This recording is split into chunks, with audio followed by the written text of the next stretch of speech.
Hey guys, today I'm going to be installing Apple CarPlay on my 2007 Lexus IS250. My girlfriend bought me this for an early Christmas present, so shout out to her. And this is the 4 gigabytes by 32 gigabytes, and it runs pretty smooth. There's no lag or anything. Anyways, let's get right into the installation. All right, guys, so this is everything that comes out of the box. As you can see, we have the new 10-inch Apple CarPlay / Android Auto infotainment, and then it comes with the brackets and all the wiring stuff right here. And it also comes with an actual user manual, which I'm probably going to be using a lot because I suck at wiring. Look at all this spaghetti right here. And then here's the actual old infotainment. I already took this out. Don't worry, I'll show you guys how to do this. And we're basically just going to be replacing this top part right here. This one we're going to keep.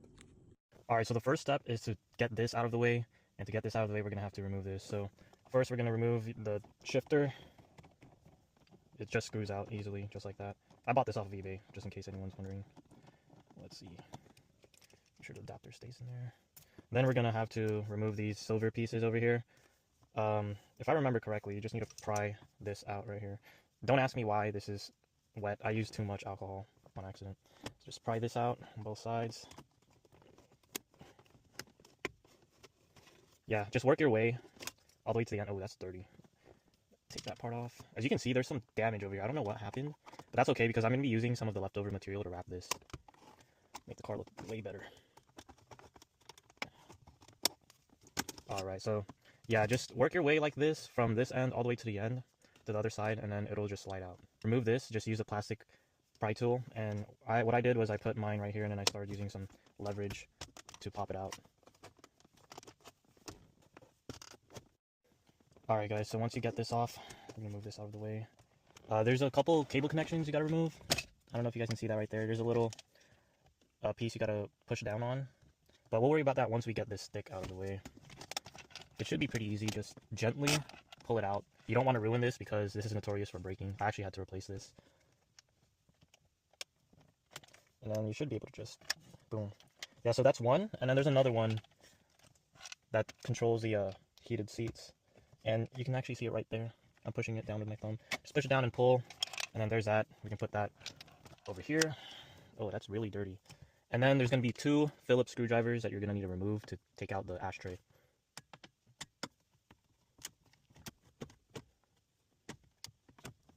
Pro tip, put the screws in the cup holder. Those screws are from my license plate, so you don't lose them. And then you should be able to just pull this out. I think there's another connection that you're going to have to disconnect. Alright, so here's that piece on the other side. Yeah, you can see it right here. Just pull down and press down and then pull down. That's also really dirty. That's actually disgusting. I think the previous owners had a dog in this car. Alright, and then we're going to have to remove the AC vents up here. There should be 4 tabs, 2 on each side on the top. It's going to be really hard to see, but if you just look up down there, you're going to use something flat, preferably a flathead screwdriver, and you're going to push down, I think, and then pull it out. Alright guys, so I actually grabbed some needle nose pliers to make it easier to pull out. I already pushed the tabs down, so my plan is to use this to grab onto the little vents. The ones in the middle, not these ones that move up and down. And then just to slightly or gently tug onto it until it comes out. Alright guys, so I did have to use some elbow grease to pull this out, and I think I ended up breaking some of the tabs, but that's okay. There's going to be an electrical connection you're going to have to disconnect over here, and that should be it. You just need to put this on the side, and then you can actually see it already. There's a 10 mil right there that we're going to have to take off. Alright guys, so this is the extension I have. This is an AR-15 now, bro. It's kind of overkill, but you need something to reach the socket down here. Alright, so now that we got this bolt off, that one, and the 2 on the bottom corners, we should be able to take this off. You're just going to have to wiggle it out. Be gentle with it. And yeah. So this is what the back side looks like. It looks like we're just going to need to disconnect this right here. This is a GPS/ABS tracker. I don't know why it says ABS. I think this is a GPS tracker. And then there's a couple connections on the bottom here. And then, yeah, there's this one right here. Pretty simple. It's just really hard to reach. Try not to cut yourself here. These are metal brackets and sharp edges on the trim, so be careful. This method usually works. There you go. There you go. Screwdriver method. Alright, so if you guys just pull this out, you can tell what connections you're going to have to remove. It's this one right here, this one up here, and then there's a couple down here for the DVD player. here it is, guys. It would be easier if I sat over here, but as you can tell, there's too many things, so I'm gonna flick it out. Yeah, there's a little lever here on the bottom.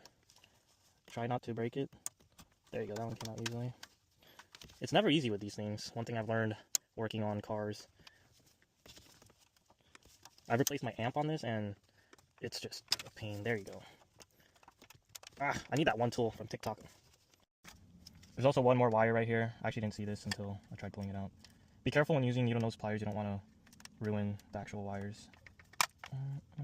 Alright guys, so to take the top part off, we're going to have to take off these 3 screws over here. There's one here, and then one here. These ones we're not going to take off because we're going to be keeping that part.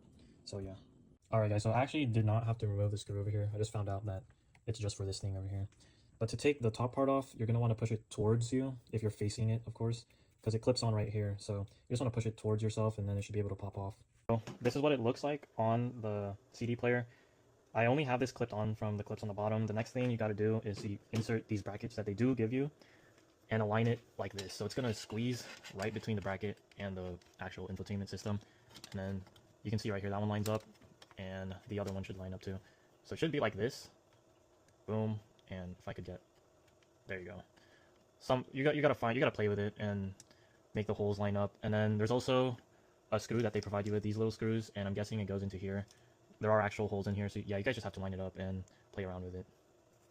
Alright guys, so I actually found it easier to just take the bracket off, or to take the CarPlay off, and then put the screws. These small screws are really hard to put in if you're already putting it on the bracket, so we'll put these ones on first, and then we'll put the bracket onto the rest of the bracket system. We're ready to tackle the wiring. This part is probably going to be the hardest part for me. I don't like doing wiring. This is literally spaghetti right here.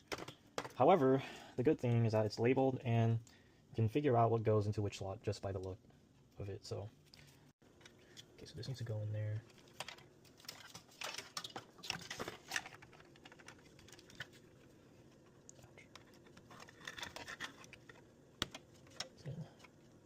There you go. That's in.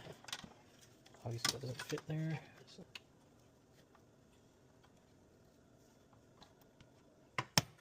Oof. Tight fit. Because I can't get this thing out of the way. So, there you go. It's clean. Push it down. There you go. And then that just leaves these two, which I had it somewhere. It's this one, and then this one right here.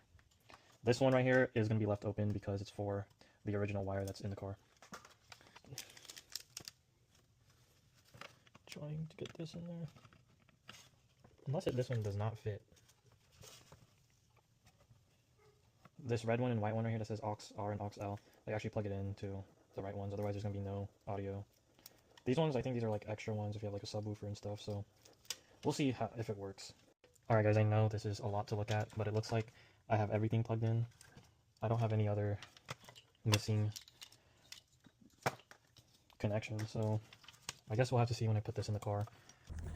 Alright guys, let's put this in 0.5. So it's pretty easy, to be honest. You only have these 3 like bundles of wires that need to be plugged in. Everything is pretty self-explanatory. You have this one up here, the I think it's a tire press TPMS, and then the antenna, which is originally at the bottom of the CD player, is actually gonna go up here, and then everything else is just plug and play. I was literally just playing around trying to figure out what fits into what, and I have some leftover connections that had nothing to plug into. I'm not worried about that. All I care about is CarPlay works and AC works. So yeah, it's pretty easy since it's labeled for you. And that's that spaghetti right there. And I finally have CarPlay. Once I confirmed that Apple CarPlay and my AC controls were working, I retraced my steps starting with the radio to put everything back together. It took about 4 hours, but it definitely is worth the time and effort. I've had this car for 3 years, and this is a 19-year-old car. So this made it look way more updated. And the only bad thing is that there was no rear defroster that I could find. And the fitment of this wasn't perfect, but hey, it's only $180 and I'm able to play music easily, so it's a win.